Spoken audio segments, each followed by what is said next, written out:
Well, howdy there, Internet people. It's Bo again. So, the Secretary of Homeland Security tweeted to Congress, because we rule by tweet now, asking for authority to deport unaccompanied minors that cross the border. So, we're moving from baby prisons to baby deportations. That's what's happening. This isn't new, though. We've had a 5-month-old in proceedings recently. Lawyers are now making sure they have crayons in their briefcases when they go to meet their client so the child can draw a picture of whatever horrible thing happened to them that made them flee because they're too young to write a statement. This is where we're at. And she's saying that the trek has become more dangerous. Well, yeah, it has, because of this administration's policies, attempting to corral them into the most dangerous portions of the border to deter them from coming. You cannot deter the drive for freedom or safety. It doesn't work that way. Yes, it's more dangerous. It's becoming a real-life Hunger Games. And those kids that make it, although they're fighters, they'd be great Americans if you gave them a chance. But we're going to deport them. How? Who are we going to reunite them with? Are you sure that their family isn't the reason they're fleeing? Do you care? And drive them down there, put them on a plane. Why not? Why even go to that trouble, though? Outcome will be the same. DHS ordered a couple million rounds of ammo, right? There's holes in the desert. There's no moral difference between sending them back to die or doing it yourself. Just a PR one.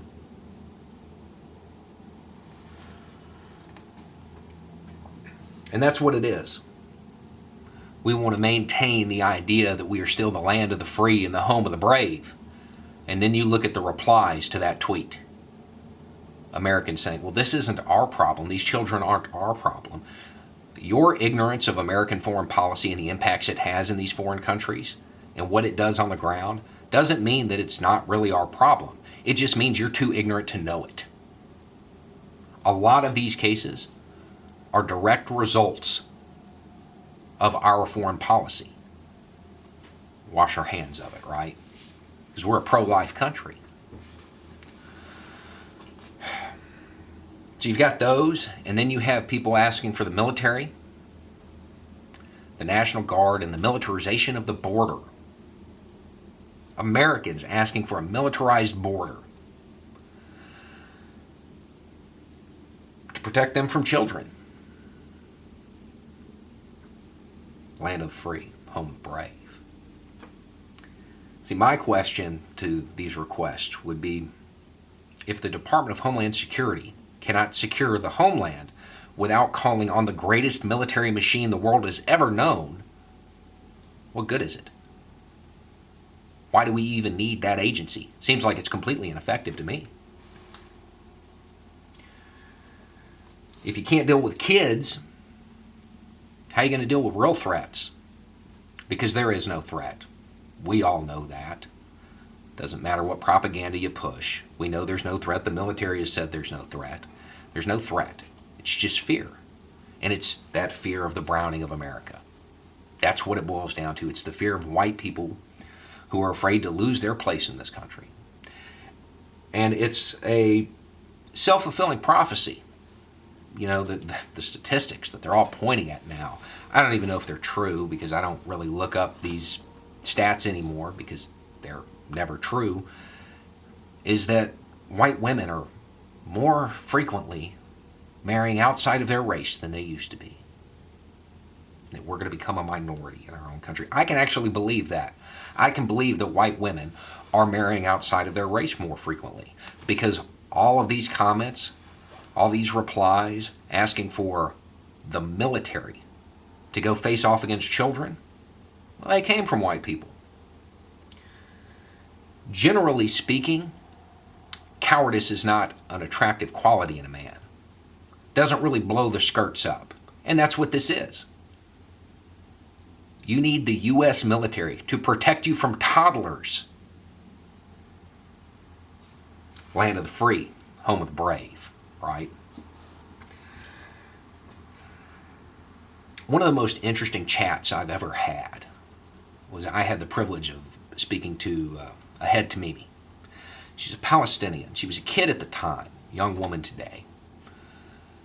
And she was the subject of a very poignant photo that came out of that conflict. There she is. She's a child, standing there with this look of utter defiance on her face.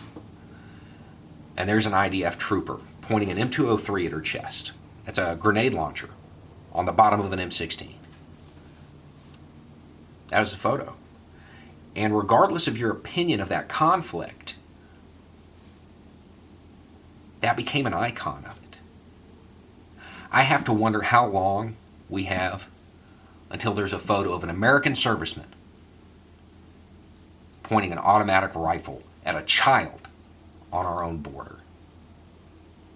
Because our citizens have become terrified of brown children. Land of the free, home of the brave. There is one upside to this, though. I guess if they deport them, they're less likely to be sexually abused in custody. That problem hasn't been solved, has it?